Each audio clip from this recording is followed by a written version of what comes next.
สวัสดีค่ะสงกรานต์ปีนี้ JP ชวนพ่อแม่และน้องไปยังภูมิภาคหนึ่งของญี่ปุ่นที่ไม่เคยไปมาก่อนนั่นคือภูมิภาคคิวชูค่ะ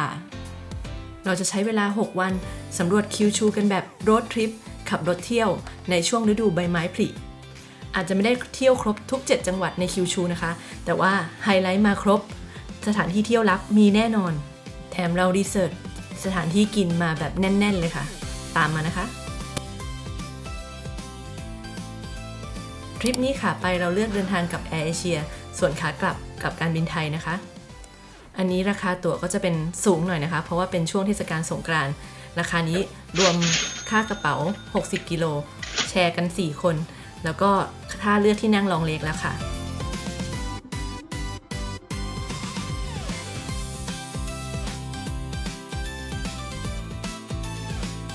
ส่งน้ำพระเอาฤกษ์เอาชัยแล้วเดี๋ยวเราไปหาที่นั่งพักก่อนขึ้นเครื่องแล้วก็จะไปสำรวจหาอาหารฟรีในสนามบินกันด้วยค่ะเริ่มจากบัตรเครดิต UOB เอาไปแลกแซนด์วิชแล้วก็น้ำดื่มได้ฟรีที่ซับเวย์ค่ะ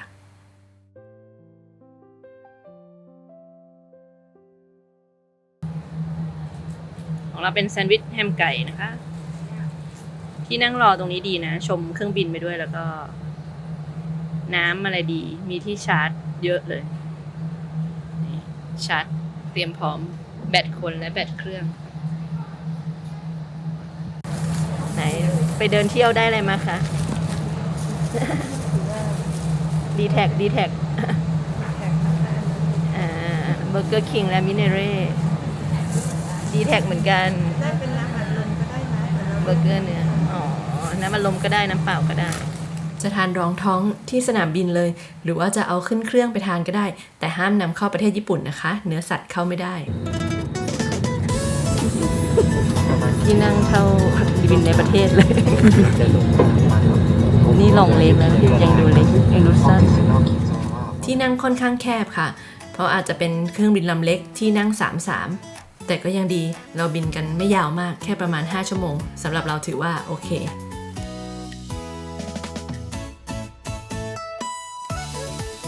สวัสดีค่ะ7โมงเช้าเราก็มาถึงเมืองที่ใหญ่ที่สุดของคิวชูนั่นก็คือฟุกุโอกะค่ะเราขอนับการท่องเที่ยวของเราเริ่มวันที่1ตรงนี้เลยนะคะ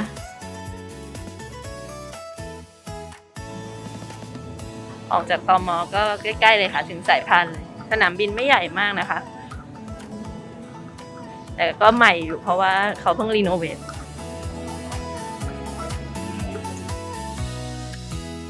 คุณพ่อขอแวะเติมพลังที่คอมบินิก่อนเป็นอันดับแรกนะคะ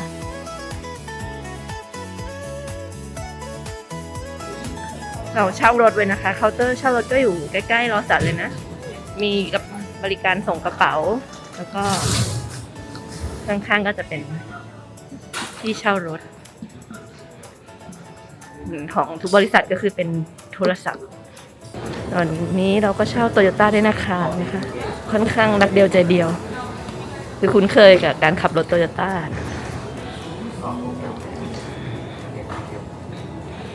ให้โทรไปนะคะแล้วก็คอนเฟิร์มว่าเลขจองอะไรหลังจากที่โทรไปแล้วก็แจ้งเลขจองรถกับเขาไว้แล้วก็ถึงจะเดินไปที่จุดนัดหมายนะคะให้ออกที่ประตู A3 นะคะแล้วก็เลี้ยวซ้ายข้ามถนนไปบัสสต็อปเบอร์14ยืนรอไม่นานค่ะประมาณสัก5นาทีรถของบริษัท Toyota ก็มารับนะคะอันนี้เนี่ยเราจองแบบจ่ายเงินไปล่วงหน้าทั้งหมดแล้วนะพอไปถึงก็จะรับรถได้ค่อนข้างเร็วค่ะที่บริษัทเนี่ยเขามักจะขอตรวจใบขับขี่สากลนะคะที่เป็นแบบ1ปีนะและบางที่เขาจะขอดูใบขับขี่ไทยด้วยเพื่อนๆควรจะต้องพกไปด้วยนะคะการเช่ารถของเราครั้งนี้เนี่ยเราเลือกประกันแบบเต็มแม็กซ์สูงสุดของเขาเลยเพื่อความสบายใจรวมทั้งเช่าบัตร ETC ด้วยเพราะว่าสะดวกแล้วก็จะได้ส่วนลดค่าทางด่วนด้วยนะคะเมื่อเราเช็คสภาพรถกันเรียบร้อยก็ได้เวลาออกเดินทางแล้วค่ะวันนี้ฟุกุโอกะต้อนรับเราด้วยสายฝนก็เลยต้องขอเปลี่ยนแผนกันสักนิดนึงจากที่เราจะไปสวนดอกไม้ในตอนเช้ามาเป็นไปที่ครัวของเมืองฮากาตะกันดีกว่าค่ะตามเรามาเลยนะเราขับรถเที่ยวที่ญี่ปุ่นเนี่ยเราชอบ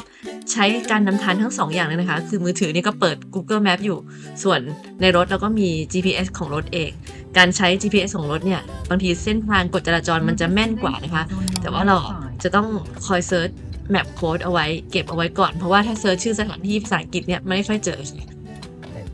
ส่วนในรีวิวนี้เราจะพยายามขึ้นแมปโค้ดสถานที่ต่างๆเอาไว้ให้นะคะแล้วถ้าใครจะหาเพิ่มเติมให้ตามลิงก์เว็บไซต์นี้ไปเลยนะคะคือเอาชื่อสถานที่ใน Google Map เนี่ยไปเซิร์ชแมปโค้ดได้ในเว็บนี้เลย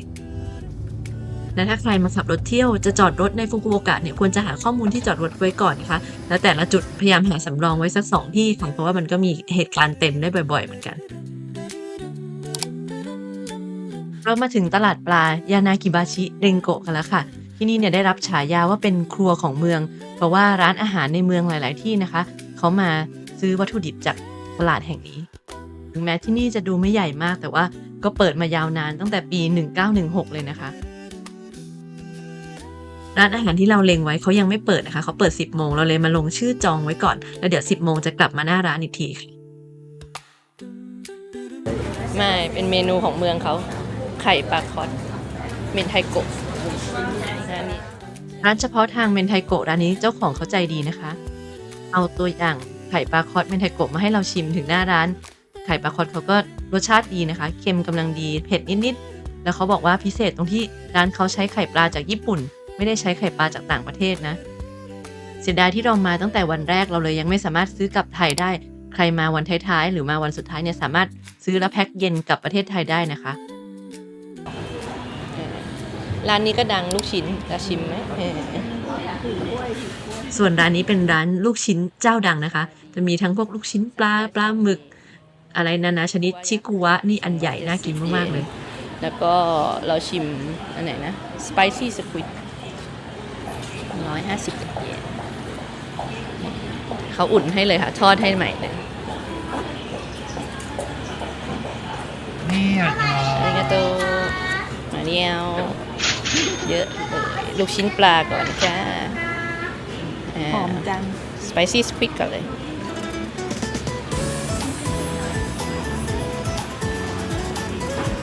เรานั่งทานได้นะเนี่ยดูแล้ว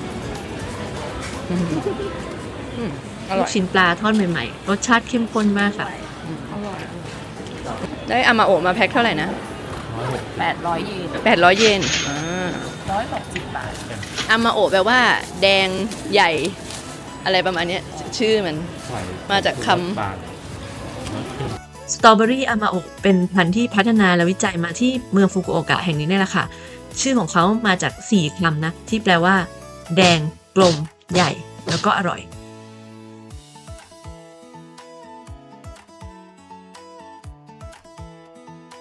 เดินเล่นไม่นานก็ได้เวลาร้านอาหารเปิดแล้วค่ะที่เราเลือกร้านนี้ก็เพราะว่าเห็นคุณฮิโร่ซังนะพามาที่นี่แล้วดู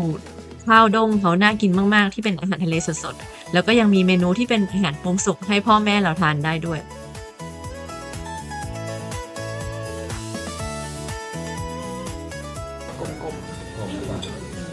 ประเดิมจานแรกด้วยหอยนางรมจากนางาซากิค่ะมันไม่ยอมเอาอันบีบใหม่เลยเราไม่ใช่สายกินหอยดิบเท่าไหร่แต่ว่าหอยที่นี่กินได้นะคะไม่คาวแล้วก็เนื้อหวานดีโฮตาเตะซาซิมิก็เนื้อเด้งหวานดีเช่นกันค่ะมีเซตของเราทะเลรวมทอดเขามีซอสของทอดให้ด้วยดูในรูปมันเล็กๆนะของจริงก็ดูใหญ่ถูกมากเลย1,000 กว่าเยน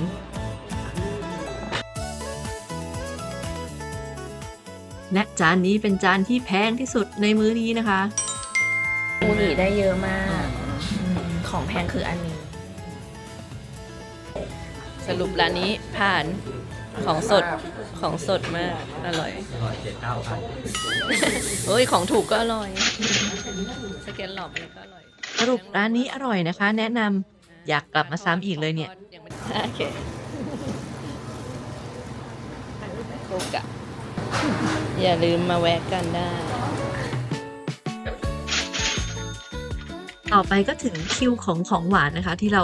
หมายมั่นปั้นมือเคลียร์โปรแกรมไว้1 ชั่วโมงครึ่งเลยเพื่อคิดว่าจะต้องมาต่อคิวกินร้านนี้ให้ได้ตอนนี้เขากำลังโด่งดังไปทั่วประเทศญี่ปุ่นนะคะแต่ว่าสาขาที่เรามาฟุกุโอกะเนี่ยเชฟเขาเป็นคนที่นี่นะเพราะฉะนั้นเราก็ได้มาถือว่าได้มาลองต้นตำรับ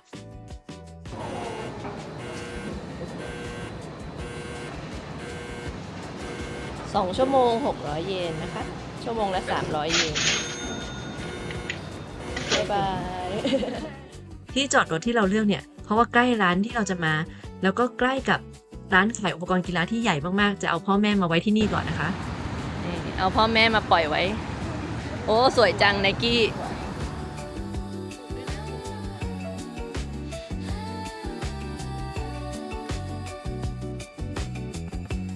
แยกใหญ่นี่นะคะ ที่มีไดมารูแล้วก็ FPG ตรงไปฤทธิ์แห่งฝนทำให้แอมโดนัทเหมือนไม่มีคิวเลยค่ะ เดินมาได้ถึงหน้าร้านเลย โอ้โห เข้าได้เลยหรือเปล่า เดี๋ยวหุบร่มก่อน สรุปมีคิวนิดหน่อยค่ะ 3 คน น่าจะถือว่าสั้นมากสำหรับแอมโดนัท ที่เผื่อเวลาต่อคิวไว้ชั่วโมงหนึ่งกลายเป็นว่าต่อคิวสัก5 นาทีก็ได้เข้าร้านแล้วนะคะแป้งอันโดดเด่นของแอมโดนัทเนี่ยเป็นการค้นพบโดยบังเอิญเพราะว่าเชฟเกิดความคิดสร้างสรรค์ค่ะเอาแป้งบิออชที่ใช้อบขนมปังลองเอาไปทอดแทนการอบก็ได้ออกมาเป็นโดนัทที่มีแป้งเหนียวหนึบเป็นเอกลักษณ์ไม่เหมือนใครค่ะเขาบอกว่าเนื้อมันจะนุ่มชุ่มแล้วก็ละลายในปากเรียกอีกอย่างว่าเป็นนามะโดนัทหรือว่าโดนัทเนื้อสดเดี๋ยวเราต้องมาชิมกันนะคะเข้ามาในร้านแล้วละลานตาเลือกไม่ถูกเลยแต่อย่าพลาดอันไหนที่มีคำว่านามะต้องเอามาลองนะ 5 แล้วอ่ะเหลืออีก โควต้าเหลืออันเดียว ถึงบอกว่าทุกคนซื้อกันเยอะมาก เพราะมันน่ากินไปหมด หยิบมันเพลินปลาลายอย่าพลาดตู้นี้นะคะ นามะพิสตาชิโอ มีพัมกินด้วยเอาอะไรดีบ้างเอาอะไรอีกดีอ่ะให้พี่เพิ่งเลือก สีดำเนี่ยนะช็อกโกแลตครีมนะช็อกโกแลตครีม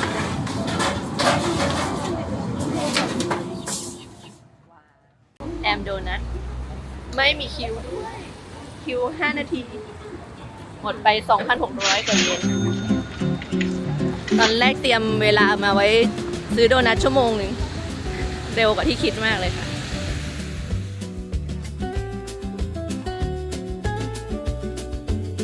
กลับมาเดินตามหาพ่อกับแม่ในห้างที่เป็นอุปกรณ์กีฬาทั้งหมดเลยนะคะ ตรงนี้ 5-6 ชั้นมีรองเท้าที่เราอยากจะพาแม่มาซื้อก็คือรองเท้าออนด้วยแต่ว่าแม่ดูไซส์ดูสีแล้วมันไม่แมทกันค่ะก็คือแบบที่ชอบก็ไม่มีไซส์นั่นแหละมาเปิดกล่องคุมทรัพย์โดนัทของเรานะคะบอกเลยว่าใครเข้าไปก็จะต้องซื้อมากกว่าที่คิดแน่นอนแล้วพอได้ชิมแล้วก็เป็นอะไรที่อยากจะกลับไปกินอีกอยู่นั่นแหละค่ะต้องปล่อยวางจากเรื่องโดนัทกันก่อนเดี๋ยวเราจะขับรถไปเที่ยวสวนดอกไม้ริมทะเลนะคะเขาบอกว่าเป็นสวนที่ใหญ่มากเพราะเคยเป็นฐานทัพเรือสหรัฐมาก่อนสวนแห่งนี้มีชื่อว่าอุมิโนะนากามิชิซีไซด์พาร์คนะคะเขามีทั้งสวนที่เป็นอควาเรียมสวนดอกไม้สวนสัตว์จุดที่ใกล้กับสวนดอกไม้ก็จะเป็นที่จอดลานจอดฝั่งตะวันตกนะคะแล้วก็ตรงนี้เป็นทางเข้าที่มีศูนย์เช่าจักรยานอยู่ด้วยต้องซื้อจากตู้นะคะใส่เงินก่อน to adult to senior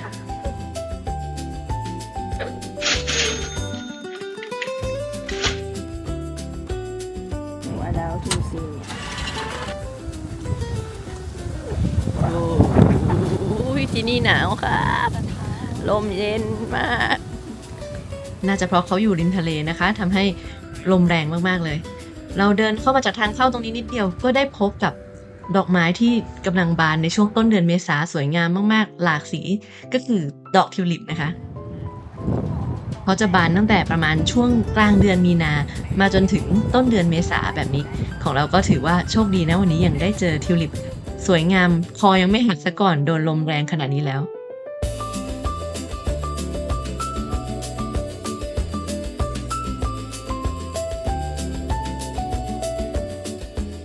ที่นี่นกเหี่ยวเยอะค่ะ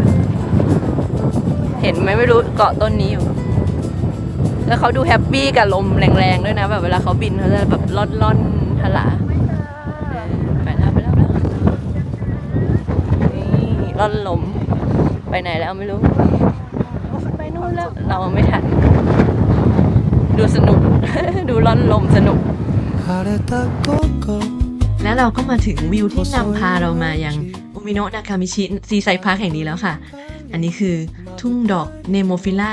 ดอกไม้เล็กๆสีฟ้าเนี่ยนะคะ ที่เรียงกันเป็นพรมปูพื้นที่นี่กว้างสุดลูกหูลูกตาเลย ใครอยากจะมาดูดอกเนโมฟิล่าจะต้องมาในช่วงเดือนเมษายนนะคะและถ้าโชคดีมากๆซากุระก็จะยังอยู่เหมือนเราในวันนี้ซากุระยังพอมีให้เห็นทำให้เราได้เห็นสีฟ้าตัดกับสีชมพูสวยงามแถมยังมีดอกลูปินแทรกขึ้นมาด้วยอีกต่างหาก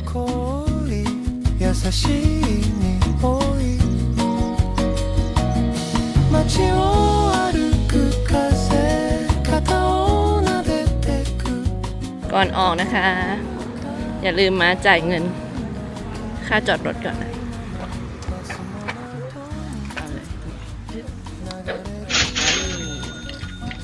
領収書の必要な方は領収書ボタンを押してご利用ありがとうございました。เราขับกลับเข้ามาในเมืองฟุกุโอกะค่ะคืนนี้เราจะมานอนย่านเทนจินที่โฮเทลมอนเทเรขออ่านชื่อสั้นๆแค่นี้พอนะคะเพราะว่าที่เหลือเนี่ยเป็นภาษาฝรั่งเศสอ่านไม่ออกจริง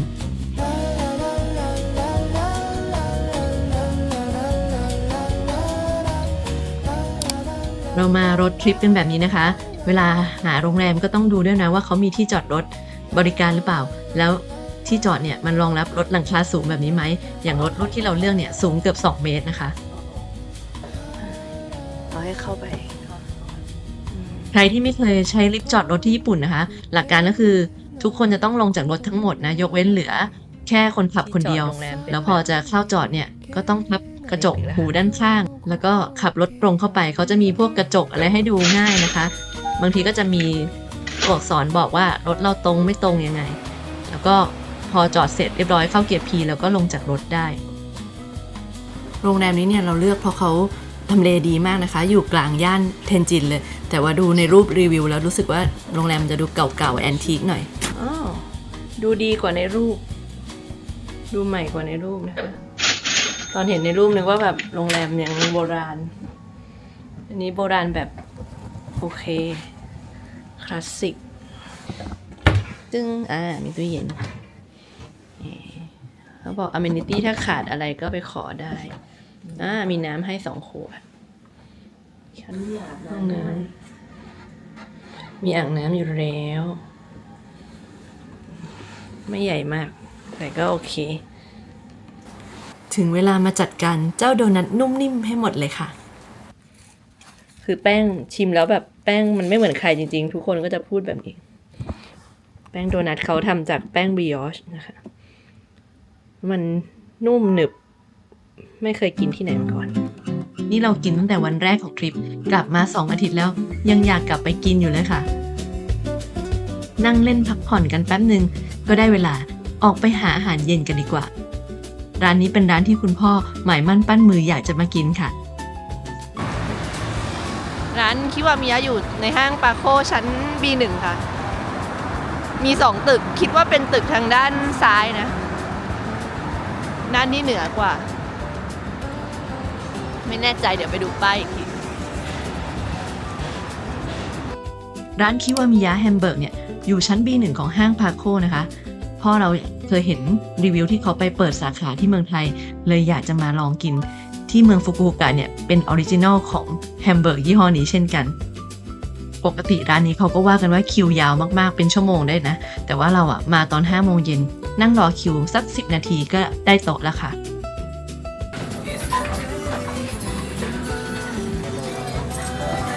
เราสั่งไซส์เล็กสุดนะคะแล้วก็สเต็ก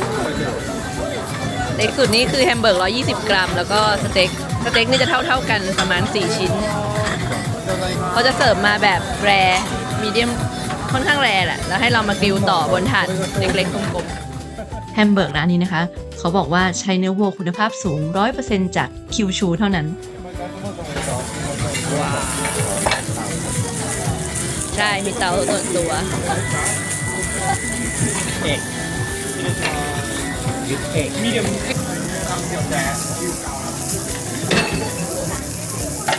ได้ยินเสียงย่างเนื้อแล้วคงทำให้ใครหลายๆคนต้องลุกขึ้นไปต้มมาม่ากันแล้วหรือเปล่าคะ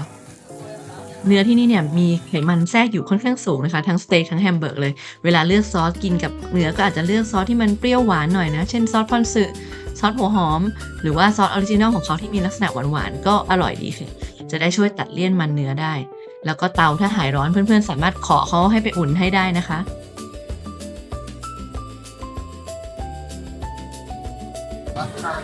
เพราะว่าอะไร 22 ก็คือเขาเปิดมา 22 ปีแล้วนะคะคิวามิยะทำพวงกุญแจฉลองมื้อนี้ทั้งหมด 9,471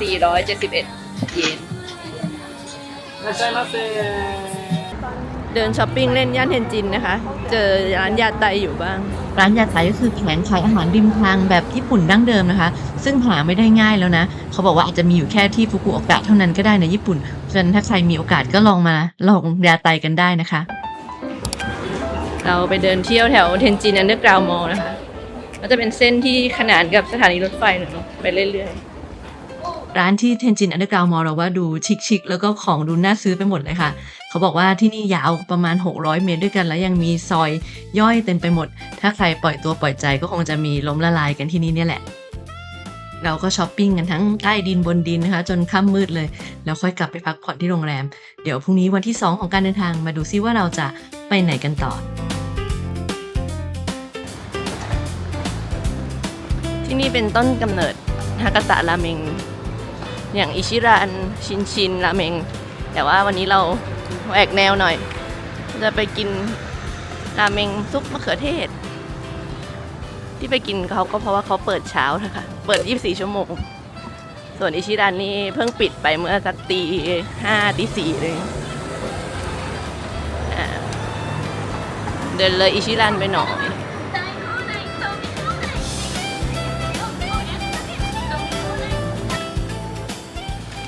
เดี๋ยวเขาซอยมานิดนึงค่ะร้านอยู่ชั้น 2เป็นเลข 333อันนี้เป็นราเมงราคาย่อมเยานะคะดูแล้วถ้าทางกลุ่มเป้าหมายน่าจะพวกนักเรียนนักศึกษาหรือคนวัยเริ่มทำงานที่นี่ก็คือเข้ามาแล้วก็สั่งกับตู้นะคะลำบากนิดหน่อยต้องมี Google Translate นะเพราะว่าไม่มีภาษาอังกฤษเลยแล้วก็พอสั่งเสร็จหาที่นั่งแล้วก็เอาตัวบินเราอะเอาคูปองมาวางไว้ที่โต๊ะค่ะแล้วเดี๋ยวพนักงานเขาจะมาเอาคูปองเก็บไปราคาย่อมเยาอยู่นะมะเขือเทศญี่ปุ่นไม่มีพลาด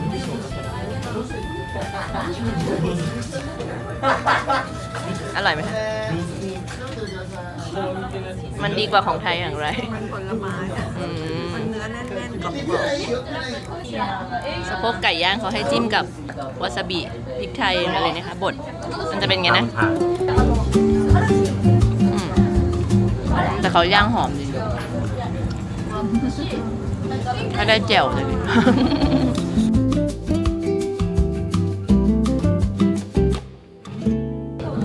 ชามใหญ่มากชามใหญ่อันนี้ใส่ชีสกับไข่ตัดสินใจถูกนะคะที่สั่งราเมงมาแค่2ชามมาแบ่งกันเพราะชามใหญ่มากเลยเราว่าเส้นราเมงก็คงเหมือนกับอิชิรันเลยหรือฮากาตะราเมงทั่วไปค่ะแต่ว่าตัวน้ำซุปเนี่ยที่เป็นมะเขือเทศกับมีพริกด้วยทำให้มันเผ็ดๆแล้วก็สดชื่น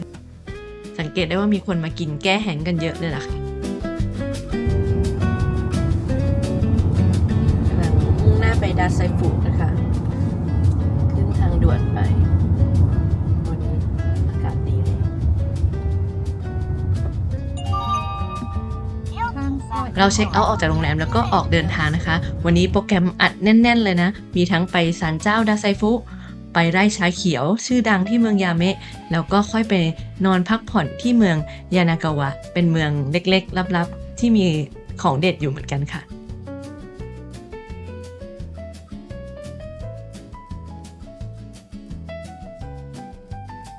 ใช่ต้อง Google Translate นี่ที่จอดนี้ดีอยู่ข้างทางเข้าเป็นทางเข้าเล็กของศาลเจ้าค่ะแต่ยังไม่รู้ว่าจ่ายไงนะเดี๋ยวต้องหาวิธีจ่ายเงินก่อนคนญี่ปุ่นเองก็ยังงงเนี่ยตอนนี้เขียน3 ชั่วโมง 500 เยนมันเขียนว่าแต่เขาเขียนว่า parking free box แต่ว่าไม่รับผิดชอบกับผลเสียหายอะไรกับรถ ลดเรา500 เยน3 ชั่วโมง บริเวณดาไซฟุเนี่ยมีประวัติศาสตร์ย้อนหลังไปกว่า 1,000 ปีเลยนะคะ แต่ก่อนเขาบอกว่าเมืองนี้เคยเป็นศูนย์กลางการปกครองของคิวชูเลย ตรงนี้เมนฮอลล์เขารีโนเวทอยู่ค่ะด้านหลัง ด้านหน้าเขาเลยทำเป็นที่สักการะชั่วคราว แล้วเดี๋ยวเขาจะปิดแล้วนะ คือเขาจะทำเมนฮอลล์เสร็จ ตรงนี้เก๋มากคือเขามีต้นไม้ช่วยบังอยู่บนหลังคา ที่มาของศาลเจ้าดาไซฟุแห่งนี้นะคะ ก็คือเมื่อยุคเฮอันนะมีนักปราชญ์แล้วก็ขุนนางที่ชื่อว่าท่านสุกาวาระโนะมิชิซาเนะโดนเนรเทศมานะคะมาอยู่ที่ดาไซฟุแห่งนี้ แล้วก็เสียชีวิตลง ที่เขาโดนเนรเทศก็เป็นความเข้าใจผิดเหมือนมีการใส่ร้ายทางการเมืองทำให้ดวงวิญญาณของเขาก็มีความโกรธแค้นอยู่นะคะคนแถบนี้เขาก็เลยต้องสร้างศาลเจ้าเพื่อมาปลอบประโลมวิญญาณของท่านส่วนต้นไม้นี้ที่เรามาเดินตามหาก็คือต้นบ๊วยบินได้ซึ่งท่านสุกาวาระโนะมิชิซาเนะเคยเขียนบทกวีว่าท่านคิดถึงต้นบ๊วยต้นนี้ที่อยู่เกียวโตมากเลยต้นบ๊วยมันก็เลยบินตามท่านมาถึงที่นี่ที่ดาไซฟุแห่งนี้เลยค่ะ ใช่จริงๆเขาคือต้นนี้นะคะ The Flying Plum เป็นต้นบ๊วยที่บินตามมาหาเจ้าของด้วยความคิดถึงจากเกียวโตเลยนะมาถึงที่ดาไซฟุเป็นต้นบ๊วยในตำนาน และด้วยความที่ท่านสุกาวาระโนะมิชิซาเนะเนี่ยเป็นกวีและนักปราชญ์นะคะเพราะฉะนั้นที่นี่ท่านก็จะศักดิ์สิทธิ์ในเรื่องของการศึกษาความฉลาดนักเรียนญี่ปุ่นก็จะหลั่งไหลกันมาขอพรเรื่องการศึกษาที่นี่แหละค่ะมาที่นี่ถ้าเจอเทพเจ้าวัวก็จะต้องรูปนะคะรูปหัวรูปเขาที่นี่เขามาจะขอพรเรื่องสติปัญญาอะไรอย่างนี้เคยไปอีกศาลคนก็บอกว่าอยากให้ตรงไหนแข็งแรงก็รูปไปเราก็รูปหมดท้องก็แข็งแรง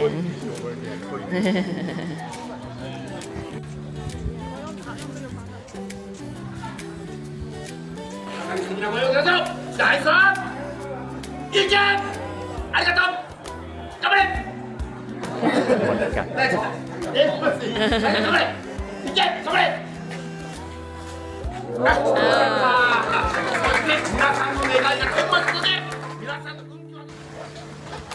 สิ่งที่เราประทับใจมากๆเกี่ยวกับศาลเจ้าแห่งนี้คือบรรยากาศความร่มรื่นของที่นี่ค่ะมีต้นไม้ใหญ่ๆแผ่กิ่งก้านสาขาสวยงามมากมายหลายต้นเลย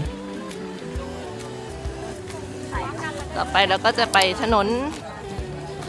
ช้อปปิ้งถนนด้านหน้าศาลเจ้าแล้วค่ะไปหาของกินกันสำหรับนักท่องเที่ยวจริงๆอันสวีทเทนมัทฉะ โอเค ชาเขียวที่ตามหามาพักใหญ่เจอที่ศาลเจ้า เฮ้ยเปิดไม่ออก นี่ยังไงต่อเขย่าเลยก็เป็นโฉมออกมา ดูแล้วชาเขียวแบบนี้จะทำมาขายนักท่องเที่ยวโดยเฉพาะนะคะจะพบเห็นได้เฉพาะแหล่งท่องเที่ยวเท่านั้นรสชาติตัวผงมัทฉะก็โอเคค่ะไม่ได้มีหวานอะไรคุณภาพก็พอใช้ได้มันเด็ดตรงที่แพคเกจจิ้งเขาดีไซน์มาเจ๋งดีร้านโมจินี่มีเยอะมากค่ะเราหามา2 ร้านอันแรกคือทางซ้ายมือนะอยู่ตรงข้างๆเยื้องๆกับสตาร์บัคอยู่ทางขวามือเป็นร้านดังอยู่มีแถวเดี๋ยวเราเข้าแถวไปก่อนคาซาโนยะขนมประจำถิ่นหน้าดาไซฟุเนี่ยก็คือโมจิบวยเนี่ยนะคะจริงๆคำว่าบวยเนี่ยไม่ใช่ไส้บวยนะแต่ว่ามันก็มาจากต้นบวยในตำนานของศาลเจ้านี่แหละค่ะเขาเลยมีการประทับตาดอกบวยลงไปตรงหน้าโมจิบวย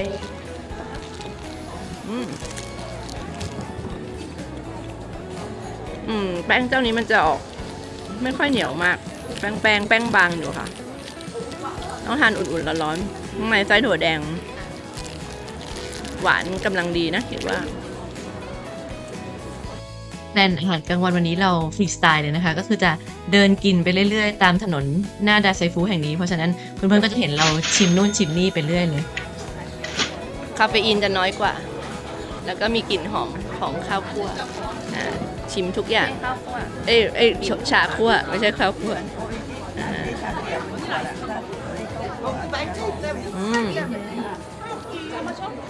และถ้ามาเดินย่านนี้ก็น่าจะไม่พลาดนะคะกับ Starbucks สาขานี้เพราะว่าเขาโดดเด่นโดนดีไซน์โดยสถาปนิกชื่อดังคุณเคนโกคุมะ อันนี้สถาปนิกดีไซเนอร์เขาเป็นคนที่ทำสนามกีฬาโอลิมปิกที่เป็นแบบไม้มาสานกัน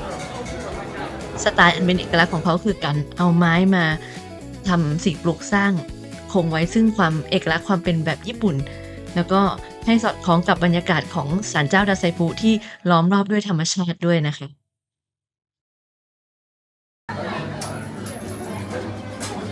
เดี๋ยวตอนบ่ายเรามีแพลนไปไร่ชาเขียว Starbucks เราเลยเลือกเมนูที่ไม่มีคาเฟอีนมาก่อนค่ะเมนูนี้น้องเราให้นิยามว่าหวานตัดสะโพกเลยนะคะร้านนี้นะคะอาจิโนะเมนไทโกะฟุกุยะดาไซฟุโซเซมาเราสั่งเป็นแซลมอนเมนไตนะคะก็คือมีเมนไตโกะกับแซลมอนชาสึเกะก็คือเป็นข้าวใส่น้ำชาคล้ายๆข้าวต้มเมนไทโกะร้อนไหม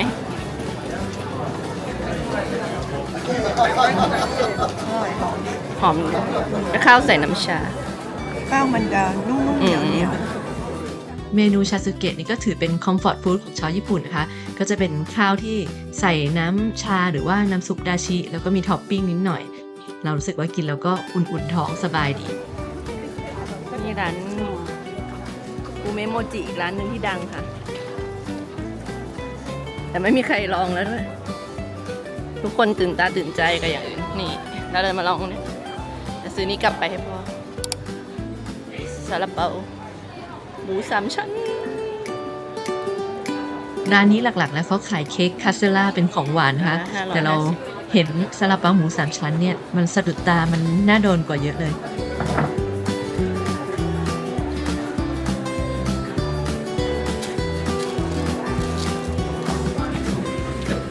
พ่อกับแม่ได้อาหารแล้วเรามาลองซาลาเปา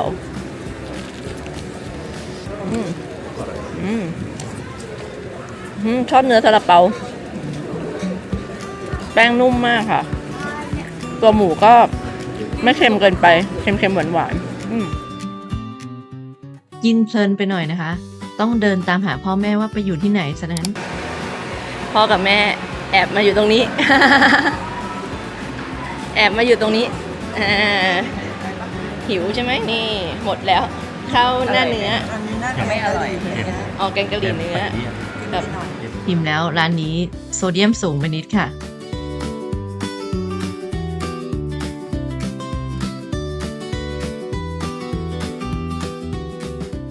ก่อนออกเดินทางต่อเรามาเข้าห้องน้ำที่ตรงในศาลเจ้าดาไซฟุก่อนนะคะแล้วก็เดี๋ยวเราจะนั่งรถกันประมาณ1 ชั่วโมงเดินทางไปยังแหล่งชาเขียวชั้นยอดที่ร้านต่างๆในเมืองไทยมาเอาชาเขียวจากเมืองนี้ไปขายกันเยอะเลยพอจะนึกชื่อเมืองชาเขียวดังๆออกสักเมืองหนึ่งไหมคะในคิวชูน่าจะมีเมืองยาเมะอยู่ในใจเพื่อนๆกันอยู่บ้างนะทางไปร้านชาชื่อดังที่เราเลือกไปในเมืองยาเมะก็จะดูลึกลับนิดนึงในตอนท้ายนะคะให้คอยสังเกตป้ายบอกทางของร้านอันนี้เอาไว้นะบริเวณที่ปลูกชาเขียวเยอะที่สุดของเมืองยาเมะเนี่ยเราสามารถขับรถขึ้นไปดูได้นะคะเขาเรียกว่ายาเมะเซ็นทรัลทีแพลนเทชั่นแต่ว่าวันนี้เราไม่ได้ขึ้นไปดูถึงตรงนั้นนะคะเราจะแวะร้านชาชื่อดังก่อนถึงไร่ชานิดนึงนั่นก็คือร้านโอชามูระค่ะร้านนี้เขาผลิตชาเองตั้งแต่การเพาะปลูกเลยนะคะแล้วก็เคยไปได้รางวัลระดับอินเตอร์มาแล้วด้วยเพราะว่ากันว่าร้านมัทฉะชื่อดังในไทยหลายร้านก็มาเอาผงมัทฉะจากที่นี่ไปนะคะ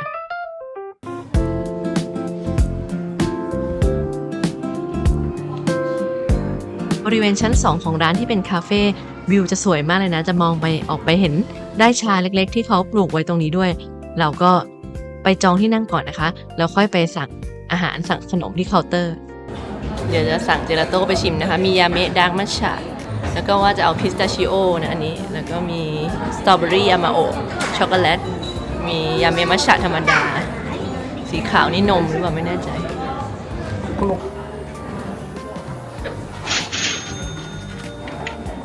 สั่งเสร็จก็ต้องรอแป๊บนึงนะคะสักประมาณ10 นาที เราไปนั่งชมวิวไร่ชากันเพลินๆก่อนนะ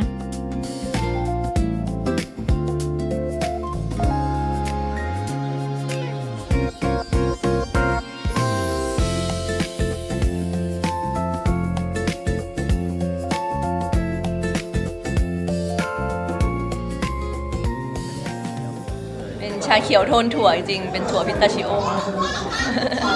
อร่อยหอม ไม่หวานมากด้วยอันนี้ชาเขียวเบอร์ 1 เราเอา Google Lens ไปแปลเมนู ปรากฏว่าชื่อเมนูนี้คือ World Strongest Matcha มีหน้านะคะ ดูดไปแค่2 คำ ตาสว่างไปถึงวันรุ่งขึ้นเลย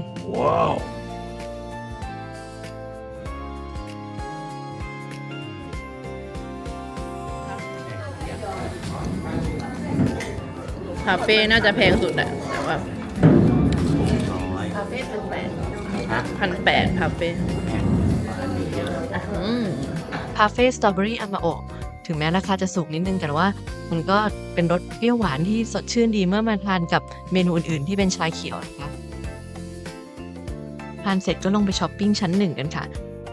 ซัพพลายของผงมัทฉะเขามีให้เลือกเยอะมากจนละลานตาเลือกไม่ถูกเลยนะเซเรโมเนียลเกรดทั้งนั้นเลย นี่ข้อมูลเกี่ยวกับชาอยู่หลังตู้เย็นค่ะ เราซื้อตัวนี้ไปนะ ตัวรางวัล มีความนัตตี้ มิลกี้ สตรองอูมามิ แล้วก็ natural sweetness ได้รางวัลปี 2025 ด้วย ระหว่างที่น้องยังช้อปปิ้งผลิตภัณฑ์ชาเขียวแล้วก็อุปกรณ์ชงชาไม่เสร็จนะคะตะกี้แม่เล็งพุ่มดอกกุหลาบพันปีสีสดตรงทางเข้าไร่ชาไว้ ก็เลยเราเลยออกไปถ่ายรูปเล่นกับแม่ซะหน่อย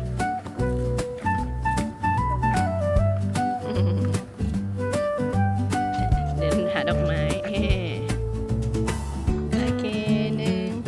2 3 แดงดีจริงๆ เดี๋ยวอีกทีนะคะ1 2 3 เดี๋ยวเราออกจากไร่ชาเขียวสังเกตเห็นว่าห่างออกไป5 นาทีค่ะมีสหกรณ์การเกษตรตั้งอยู่เราจะลองไปเที่ยวกันดูซะหน่อยวิธีสังเกตว่าเป็นสหกรณ์การเกษตรคือมันจะมีตัวอักษร JA อยู่นะคะใน Google Map ก็มี JA ย่อมาจาก Japan Agriculture Cooperative ก็จะเป็นร้านสหกรณ์ของเกษตรกรที่แถบนี้นั่นเองคนญี่ปุ่นเนี่ยเขาก็ชอบมาซื้อของที่สหกรณ์เพราะเชื่อว่าได้อุดหนุนเกษตรกรโดยตรงนะคะแล้วก็ผลิตภัณฑ์มักจะมีคุณภาพดีที่นี่เนี่ยข้างในเขาไม่ให้ถ่ายคลิปวิดีโอไม่ให้ถ่ายรูปนะคะเราก็เลยจะขอถ่ายไว้แค่ข้างหน้าแล้วเดี๋ยวเราจะถ่ายให้ดูว่าเราซื้ออะไรมันได้บ้างช้อปปิ้งส้ม หมดไป 4-3-5-6 เยนขนมคุณพ่อสาหร่ายของคุณแม่สตรอเบอรี่อามาโอะ2 แพ็ค600 เยนกับ500 เยนแพ็คแบบขนาดตำหนิกับไม่มีตำหนิ ไม่มีตำหนิลูกใหญ่กว่านิดนึงด้วยได้จำนวนลูกน้อยกว่าทริปนี้เรียกว่ากินสตรอเบอรี่กันสะใจเลยนะคะเดี๋ยวเราจะขับรถกันต่อไปยังเมืองปลายทางของคืนนี้คือเมืองยานากาวะแต่ว่าก่อนจะเข้าไปที่พักเนี่ยเราจะไปแวะดูต้นวิสซิเลียยักษ์1 ต้นค่ะเขาจะมีเทศกาลวิสซิเลียในอีกประมาณ 3-4 วันเนี่ยไปดูซิว่าก่อนถึงเทศกาลเนี่ยเราจะได้เห็นดอกวิสซิเลียกันบ้างไหมวันนั้นเนี่ยเดี๋ยวเราจะขับเลยทางเข้านะคะให้สังเกตป้ายสีฟ้านี้ไว้นะแล้วก็ทางขวาเนี่ยตรงเนี้ยคือทางเข้าที่จอดนะคะเราขับเลยไปก็เลยวนงงๆอยู่พักใหญ่เหมือนกันตามป้ายฟ้าเล็กๆนี่ไปนะคะทุกคนแล้วซอยมันก็เล็กมาก There's magic everywhere I go. Every step becomes a story. Every moment feels like home. The world is wide and life is short, calling me to roam. So here I am, just JP on the go.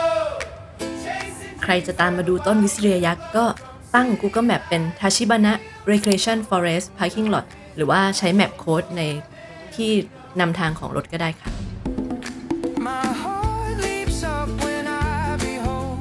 เวลามาแถวนี้ดูป้ายฟ้าเล็กๆนี่ไว้นะคะช่องทางเขาค่อนข้างลับมาก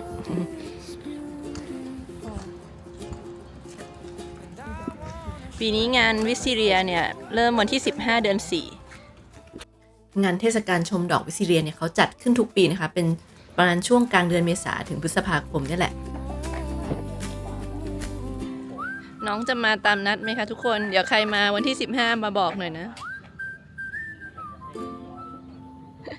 อันนี้ Through JP on อีก 4 วันจะถึงวันงานแล้ว น้องไปแต่งตัวอยู่ที่ไหนไม่รู้ น้องวิสซิเรีย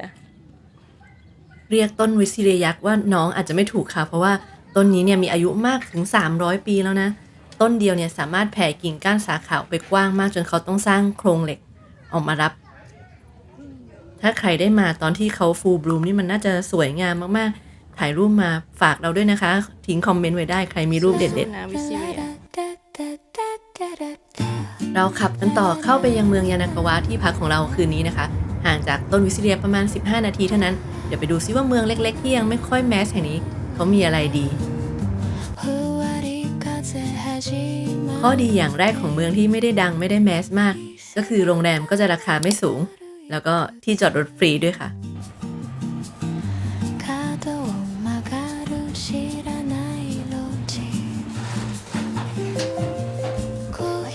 เราจองเป็นห้องทวินรูมหมดนะคะในทริปนี้แล้วก็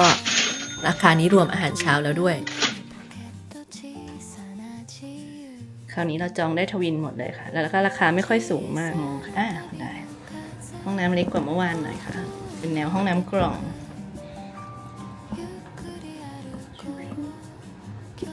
แอร์ที่นี่แปลกๆหน่อยเหมือนมันเป็นแบบ-1 องศาจากอุณหภูมิเริ่มต้นหรือตะกี้ตอนแรกมัน+3แล้วเราก็ตั้งมาเป็น-1ไม่รู้ตั้งถูกเปล่าเดี๋ยวรอดูคิดว่าจะให้เย็นกว่าอุณหภูมิข้างนอกนิดหน่อยมีลมเย็นออกมาอยู่นะคะเป็นแอร์แยกโอเคเผื่อใครหาแบบโรงแรมแอร์แยกแอร์รวมที่นี่เป็นแอร์แยกพักผ่อนกันแป๊บนึงแล้วเราก็ออกไปเที่ยวเมืองยานากาวะกันค่ะเมืองยานากาวะเนี่ยเขาดังเรื่องเครือข่ายคลองนะคือมีคลองเยอะมากยาวถึงประมาณ470 กิโลเมตรรอบๆเมืองเขาก็เลยมีการล่องเรือนะคะกิจกรรมล่องเรือไม้โบราณแล้วก็คนขับเรือคนถอเรือเนี่ยเขาจะต้องมีแบบโชว์กระโดดข้ามสะพานในขณะที่เราก็ต้องก้มหัวลอดสะพานแต่ว่าวันนี้มาเย็นไปหน่อยค่ะแพลนแน่นก็เลยไม่มีเวลาที่จะมาล่องเรือนะของเด็ดอีกอย่างหนึ่งของเมืองนี้คือข้าวหน้าปลาไหลย่างแล้วเอาไปนึ่งนะคะร้านเนี่ยมีอยู่เยอะแยะมากเลยแต่เราเลือกร้านที่เป็นต้นตำรับแล้วก็คะแนนถ้าไปหลอกคะแนน Google Map ดีมากๆไปลองดูกันสิเราเอารถไปจอดเวทซูเปอร์แถวๆนั้นจริงๆแล้วหน้าร้านเขามีที่จอดรถให้นะคะนอกจากที่นี่ต้นตำรับแล้วร้านเขาสวยด้วยบรรยากาศมันได้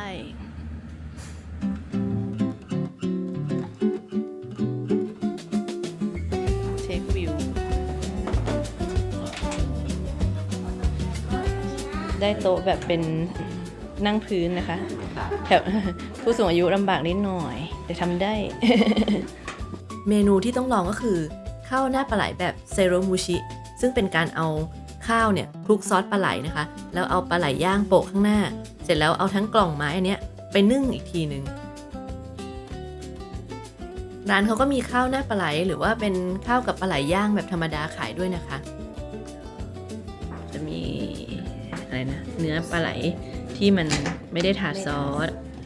ปรากฏว่าพออาหารมาเสิร์ฟเนี่ยคนเสิร์ฟเขาบอกว่าเขาห้ามถ่ายวิดีโอในร้านนะคะได้แค่ภาพนิ่งเท่านั้นเราก็เลยไม่ได้ถ่ายวิดีโอรีวิวมาให้นะชิมมาให้แล้วก็พบว่าการปรุงแบบนี้จะทำให้ข้าวนะคะมันมีความอร่อยมากคือมันจะมีกลิ่นหอมสโมกของปลาไหลย่างอยู่ในข้าวแล้วก็มีซอสของปลาไหลด้วยใครที่ชอบกลิ่นสโมกเนี่ยน่าจะชอบเสียอย่างเดียวหนังปลาไหลมันก็จะไม่ค่อยกรอบเท่าไหร่ทานกันเสร็จฟ้ายังไม่มืดเลยค่ะยังมีเวลาเที่ยวต่อเราก็เลยไปช้อปปิ้งกันซะหน่อยเมืองเล็กๆแบบนี้เพื่อนๆก็ต้องหาข้อมูลหน่อยนะว่าที่ช้อปปิ้งตรงไหนมันปิดดึกอันนี้ก็ปิดดึกที่สุดที่เราหาได้แล้วค่ะอันนี้ปิด2 ทุ่ม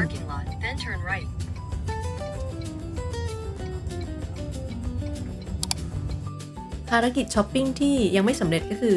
ต้องหารองเท้าออกกำลังกายให้คุณแม่ค่ะนี่แม่เอารองเท้ามาคู่เดียวเองนะมาเที่ยวเนี่ยต้องหาอีกคู่หนึ่งให้ได้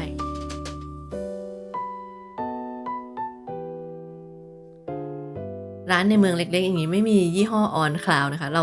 อยากจะไปหาออนให้แม่สักครู่แต่แม่น่าจะยังดวงชะตาไม่ต้องกับรองเท้าออนเท่าไหร่ร้านที่มีขายก็ไม่มีไซส์ก็เลยมาได้สเก็ตเชอร์ที่นี่ค่ะ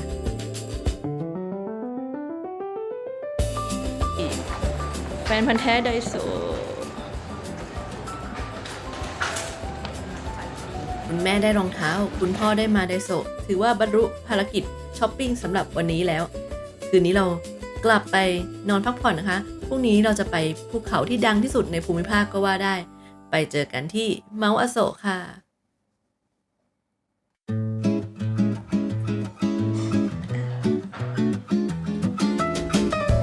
จุดหมายหลักของวันนี้เราจะไปเที่ยวเมาท์อโศกกันค่ะเมาท์อโศกเนี่ยไม่ใช่แค่ภูเขาไฟลูกเดียวแต่เป็นกลุ่มภูเขาไฟขนาดใหญ่มากๆใหญ่ขนาดที่แอ่งตรงกลางของเขาเนี่ยกว้างถึง25กิโลเมตรมีเมืองอโศกทั้งเมืองเข้าไปอยู่ในนั้นเราออกเดินทางจากเมืองยานากาวะนะคะไปทางที่จะไปเมืองคุมาโมโตะไปทางเดียวกับเมาท์อโศกนี่แหละค่ะและการขับรถกว่า2ชั่วโมงเนี่ยเราก็ต้องมีจุดแวะพักให้สว.ได้เข้าห้องน้ำนะคะแล้วเราก็เลือกจุดแวะพักที่มีความพิเศษอยู่ในตัวความพิเศษที่ว่าก็คือสนามเด็กเล่นใช่เหรอนี่คนนี้ต่างหากค่ะนักดาบสุดเท่จาก One Piece โรโรโนอาโซโรรูปปั้นคาแรคเตอร์ One Piece เนี่ยมี10ตัวกระจายกันอยู่ในตามพื้นที่จังหวัดคุมาโมโตะแล้วก็เมาท์อโศกนะคะเป็นโปรเจกต์ที่อาจารย์โอดะผู้เขียน One Piece ทำร่วมกับจังหวัดคุมาโมโตะเพื่อฟื้นฟูเศรษฐกิจของเมืองหลังจากเหตุการณ์แผ่นดินไหวใหญ่ 2016 เป็นการใช้พลังพิเศษของตัวละคร One Piece มาดึงดูดผู้คนให้มาเที่ยวแถวนี้นี่เองค่ะ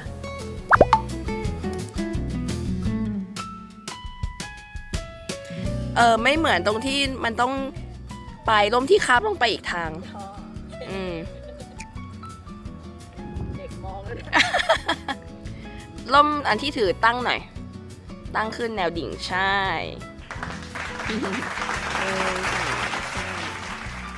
1 2 3ที่เขาเลือกคุณโซโรมาอยู่ที่นี่นะคะที่แถวนี้เนี่ยเป็นสนามกีฬาเขาก็อยากให้โซโรเป็นตัวแทนแห่งความมุ่งมั่นตั้งใจที่จะแข็งแกร่งสร้างความแข็งแกร่งขึ้นมาให้กับตัวเองเหมือนนักกีฬาที่จะต้องฝึกหนักนะคะ Turn left at the next traffic light. ตาม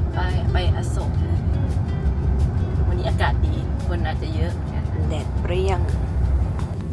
วันแบบนี้นะคะก็เหมาะกับการขับรถเที่ยวในถนนที่ได้ชื่อว่าเป็นถนนที่สวยที่สุดแห่งหนึ่งในคิวชูนั่นก็คือมิลโรดนะคะ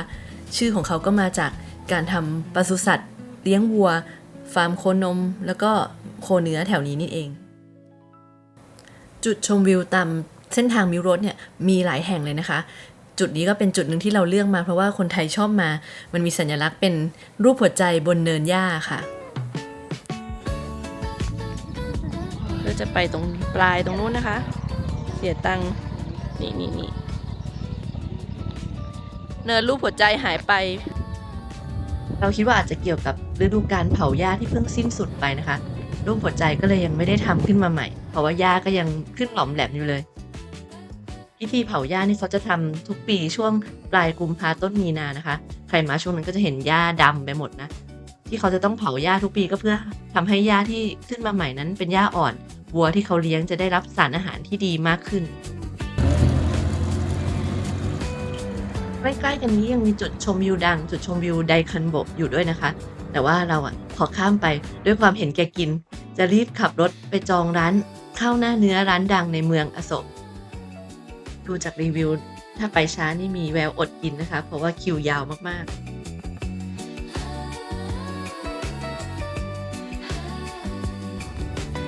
ตัวเมืองอโศกเนี่ยเป็นตัวเมืองที่ตั้งอยู่กลางปากป่องภูเขาไฟเลยนะคะถ้าเรามองไปรอบๆเราก็จะเห็นภูเขาล้อมรอบเมืองนี้ไปหมดที่จอดรถของร้านอาหารที่เราจะไปเนี่ยให้ตั้งไปตามชื่อวัดตรงนี้ได้นะคะที่จอดจะอยู่ตรงหน้าวัดเลยดูแล้วท่าทางเราก็ต้องต่อคิวกันสักหน่อยดูคนโอ้โหคนเยอะมากเรานึกว่าเราโชคดีมาทุกวัน2 วันที่ผ่านมาเราโชคดีเรื่องการต่อคิวมากๆนะคะมา11 โมงได้คิวเที่ยงครึ่งนะคะเยอะมากคน อาจจะต้องตัดใจ ร้านเบอร์ 1 คนเยอะมากจริง แต่ไม่เป็นไร เดี๋ยวเราไปฝั่งตรงกันข้ามนะคะ ร้านเบอร์ 2 ก็ได้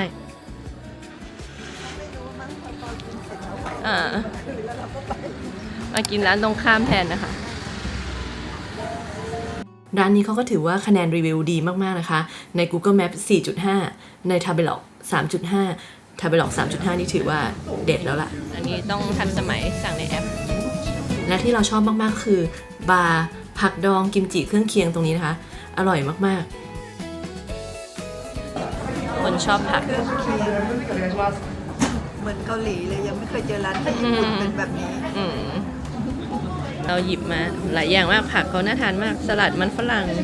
สลัดมักกะโรนี ผักโขม อันนี้ไม่รู้หน่อไม้หรืออะไรนะคะ แล้วก็ไปหยิบรอบ2ก็มีผักกาดดอง มันหวานฟักทองนึ่ง มีชิ้นบุกซ่อนอยู่ด้วย แล้วก็มีมะเขือม่วง มาอย่างละนิดอย่างละหน่อยแล้วมาชิมวัวแดงกันนะคะ ว่าเขาบอกว่ามันจะรสชาติเข้มข้นอร่อย เขาย่างมาแบบค่อนข้างมีเดียมแรร์ ๆ วัวแดงเนี่ยเป็นวัวพันธุ์ท้องถิ่นของแถบที่อโศกเขาเลี้ยงกันนะคะ แล้วก็เนื้อของมันจะมันไม่เยอะ แล้วก็มีกลิ่นเนื้อ มีรสที่เข้มข้นชัดเจน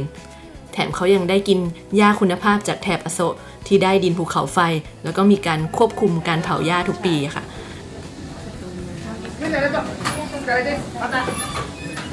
ไม่ร้อนอ่ะ ไม่ร้อนนุ่มไหมคะขอชิมชิ้นหนึ่งขอชิม1 ชิ้นเงียบ มันไม่ถึง ชิมชิ้นเล็กๆ เดี๋ยวแย่งคุณแม่นุ่ม เหมือนจะนุ่มกว่าซุปมะเขือเทศอร่อยใช้ได้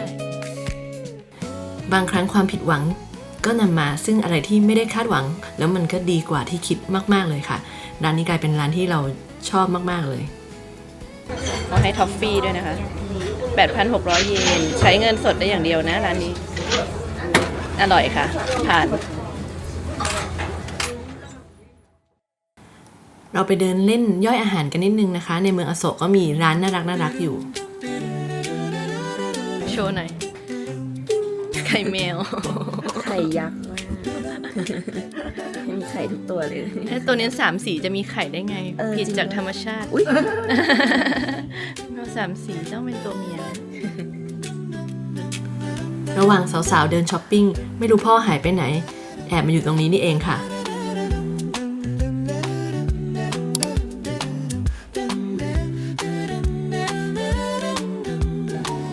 ไอติมใส่มันหวาน ไอติมรสมันหวาน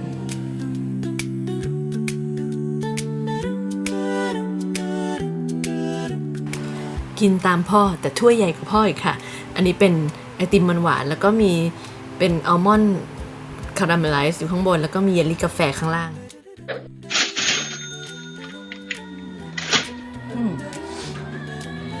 กลิ่นมันหวานชัดอยู่ข้างบนมีอัลมอนด์ข้างล่างเป็นเยลลี่กาแฟของน้องเป็นเครื่องดื่มลาเต้เยลลี่กาแฟไม่มีไอติม ร้านนี้ไอติมมันหวานเขายูนิคดีมากนะคะ ใครผ่านมาแถวอโศกแนะนำให้ลองนะ จริงๆ ตอนบ่ายเราอยากจะไปเที่ยวเมาส์นากะดาเกะที่เป็นภูเขาไฟแอคทีฟมีควันขึ้นมาอยู่ แต่ว่าเขาปิดไปอยู่เพราะว่าเมื่อประมาณเดือนหนึ่งที่แล้วมีเฮลิคอปเตอร์นักท่องเที่ยวตกลงไปในปล่องภูเขาไฟนะคะ เราก็เลยลองเซิร์ชหาที่เที่ยวใหม่ แล้วก็ไปเจอกับพิพิธภัณฑ์คิโอคุเป็นพิพิธภัณฑ์ที่บอกเล่าเรื่องราวเหตุการณ์แผ่นดินไหวใหญ่เมื่อปี 2016 ค่ะ ชื่อของพิพิธภัณฑ์ก็มีความหมายที่ดีมากๆนะคะ มีความหมายประมาณว่าการบันทึกความทรงจำเอาไว้หรือระลึกถึงความทรงจำ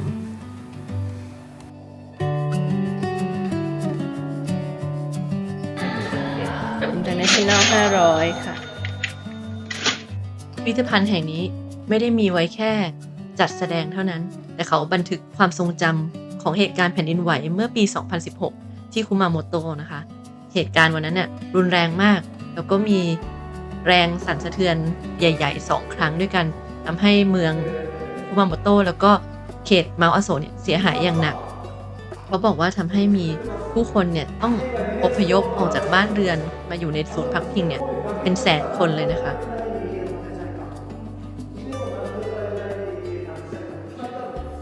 ก็คือมีวันที่ 14 เดือน 4 6.5 ลิกเตอร์ แล้วก็วันที่ 16 เดือน 4 7.3 ลิกเตอร์ แบบจำลองอันนี้เราจะเห็นชัดนะคะว่าอันนี้คือเมาอาโซะปากปล่องภูเขาไฟตรงนี้กว้างใหญ่มากนะคะจนมีกลุ่มภูเขาไฟเกิดใหม่อยู่ตรงกลางเนี่ย5 อันเมาส์นาเกะดาเกะที่เราไม่ได้ไปดูวันนี้ก็เป็นส่วนหนึ่งของภูเขาไฟอาโซะที่ยังแอคทีฟอยู่นะแล้วพิพิธภัณฑ์คิโอคุแห่งนี้ก็ตั้งอยู่ในโซนที่ได้รับความเสียหายอย่างหนักจากแผ่นดินไหวด้วยค่ะ จุดนี้นะคะที่เราเห็นแลนด์สไลด์ในวิดีโอใหญ่ๆเนี่ยให้ดูจากตรงนี้ เราจะเห็นที่มันเป็นหญ้า จากจุดนี้เรามองเห็นจุดที่เคยเกิดแลนด์สไลด์ใหญ่นะคะจนทำให้สะพานอโศกตัดขาดออกจากเมืองอื่นๆตอนแผ่นดินไหวที่พิพิธภัณฑ์นะคะเขาจะมีน่าจะเป็นอาสาสมัครที่คอยตอบคำถามเล่าเหตุการณ์ต่างๆให้เราฟังอย่างคุณลุงคนนี้ถามคุณลุงแล้วคุณลุงก็เป็นผู้ที่ประสบเหตุในวันที่แผ่นดินไหวเลยด้วยแหละ เขาให้เข้าไปในตึกได้เลยปั๊มใช่ทั้งตึก อาคารนี้เป็นส่วนหนึ่งของมหาวิทยาลัยโตไคนะคะที่อยู่เป็นอโศกแคมปัสได้รับความเสียหายอย่างหนักจากเหตุการณ์แผ่นดินไหวซึ่งเขาก็ตั้งใจเก็บอาคารนี้ไว้เป็นหลักฐานแสดงความรุนแรงของเหตุการณ์ค่ะและใกล้ๆกันก็เป็นที่ตั้งของรูปปั้นนิโคลโรบินนักโบราณคดีสาวจากกลุ่มหมวกฟางวันพีซเธอเป็นสัญลักษณ์ของการเก็บข้อมูลค้นหาข้อมูลเรียนรู้จากอดีตก็เลยนำมาตั้งไว้ที่พิพิธภัณฑ์แห่งนี้ที่จะเป็นที่เก็บความทรงจำและเรียนรู้จากเหตุการณ์ที่เกิดขึ้นค่ะห้องแอดมินชั้น 1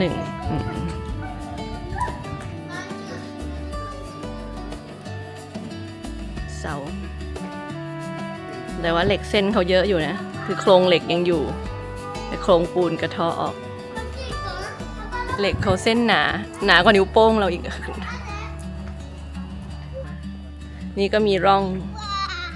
ถนนเก่าเขาเก็บถนนเก่าที่มีรอยแยกผ่าน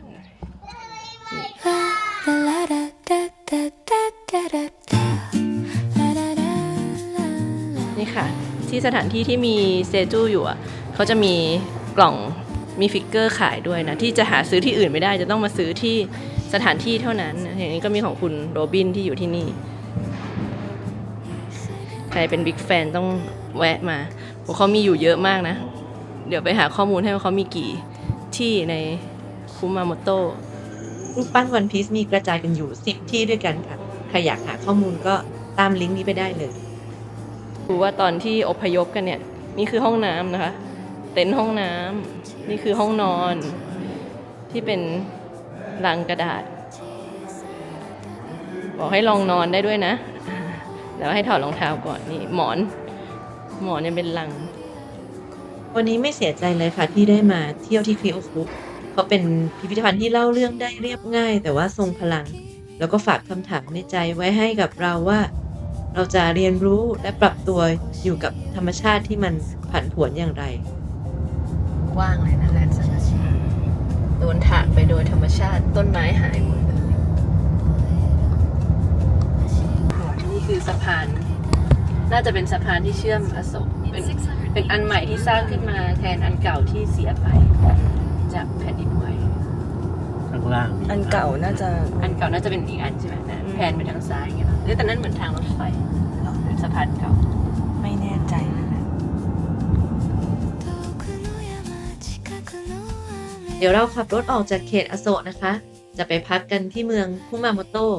อีกพื้นที่หนึ่งที่ได้รับความเสียหายอย่างหนักจากแผ่นดินไหวนี่แหละ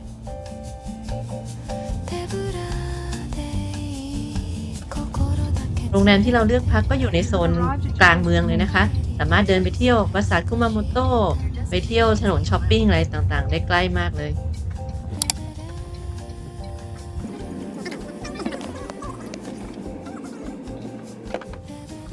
ริปนี้นี่ใช้ลิฟต์จอดรถจนเก่งเลยค่ะ แต่ว่าก็อย่าลืมว่าต้องเช็คความสูงของที่จอดรถไว้ก่อนด้วยนะ สามารถส่งข้อความไปเช็คกับตามโรงแรมที่เราจะพักได้เลยค่ะ ค่าจอดรถ 2,000 เยนต่อคืนนะคะสำหรับแขกโรงแรมค่าจอดรถ 2,000 เยนล็อบบี้อยู่ชั้น 2 นะคะ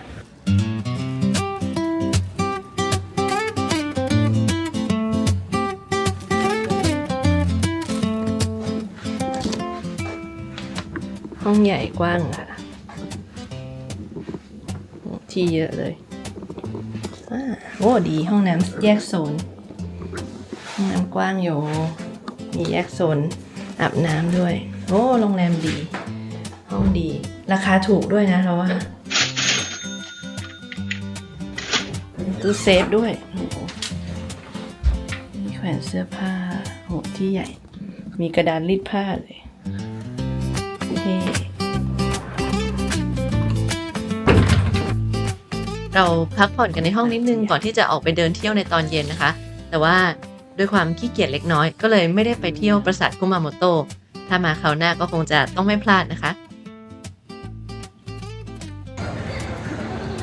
หน้าโรงแรมเรานะคะ เป็นย่านช้อปปิ้งซากาเอะโดริเลยร้านก็ดูชิคอยู่นะตาแม่เลย ไหน เราออกมาเดินเที่ยวแถวห้างนี้ค่ะ เพราะว่าเขามีมัสคอตดังประจำเมืองอยู่ ไม่ใช่โปเกมอนนะคะ นี่เขาแค่ฉลอง 30 ปีโปเกมอน โอ้ยคุมะมงไม่เห็นอะไรเลย เราต้องขึ้นไปดูซะหน่อย ประมาณชั้น 3 ระเบียงชั้น 3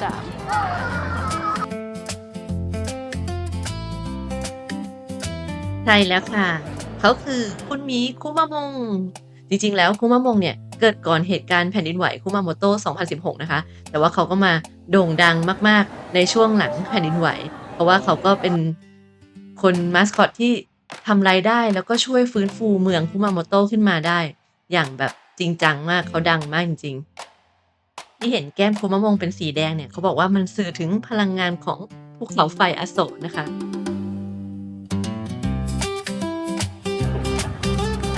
ไปไม่ถึงคุมะมงนะคะ เพราะว่ากลัวไม่ได้กินข้าวหมูทอดร้านดังบายบายคุมะมงเธออยู่ตรงนู้นเราเห็นแล้วบายบาย ขออภัยที่คลิปนี้เราจะให้ความสำคัญกับการกินหน่อยนะคะ เพราะว่าเราก็อยากให้พ่อแม่ได้กินของอร่อยๆของแต่ละเมืองที่เราไปนี่แหละ โอ้ยกลิ่นทอดหอมคัตสึเรสึเตย์ร้านใหญ่โต ร้านนี้เป็นร้านข้าวหมูทอดที่ใครมาเมืองคุมาโมโตะก็ต้องแวะมานะคะ 4 คน เขาได้รางวัลเยอะมากๆการันตีเขาอะ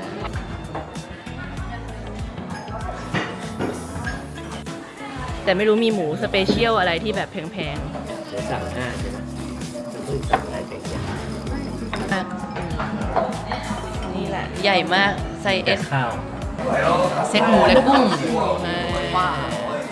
เซตหมูกับเนื้อบดโอ้ฉ่ำแล้วก็ของเรา number one เป็นหมูพิเศษ หมูราคาแพง หมูดำโอ้หมูดิบ หมูญี่ปุ่นกินดิบได้นะคะทุกคน สีชมพูไม่ได้แปลว่าดิบ ChatGPT เคยบอกไว้ น้ำสลัดลองเฟรนช์ก่อนนะคะโอ้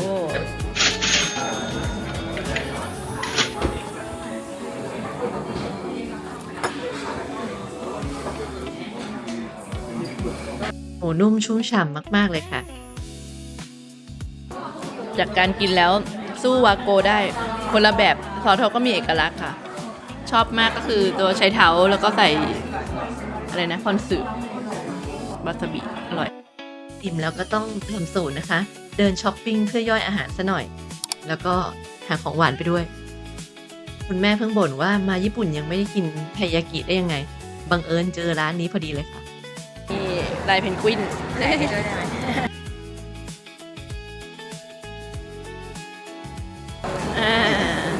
แม่ตามหาขนมปลา ปลาไส้ถั่ว เจอไส้เลี้ยง เจอแต่แป้ง ยังไม่เจอถั่วแดง ทายากิอุ่นๆเป็นการจบวันได้อย่างดีมากเลยนะคะสำหรับคลิปนี้เราก็ขอจบแต่เพียงเท่านี้ และตอนหน้าเราจะพาไปเที่ยวคิวชูกันต่อ ไปให้ถึงวิวที่พาเรามาคิวชูแห่งนี้เนี่ยนะคะ กับทาคาชิโฮจอร์จแล้วเรายังได้เจอถ้ำลับๆในป่าที่เราฟินมากๆเลยอยากพาทุกคนไปดูด้วยกัน และแน่นอนอาหารเรายังรีวิวแน่นจัดเต็มเหมือนเดิม ทั้งเนื้อย่างอาหารทะเลร้านเบเกอรี่ลับๆที่เจ้าของเดียวกับแอมโดนัทในตอนนี้ที่อลังไม่แพ้กัน ตามมาปักหมุดไปเที่ยวคิวชูกันต่อนะคะ ใครยังไม่ได้กด subscribe ยังไม่ได้กดสั่นกระดิ่งกดไว้หน่อยนะจะได้มาเจอกันอีกทีหนึ่งสำหรับวันนี้สวัสดีค่ะ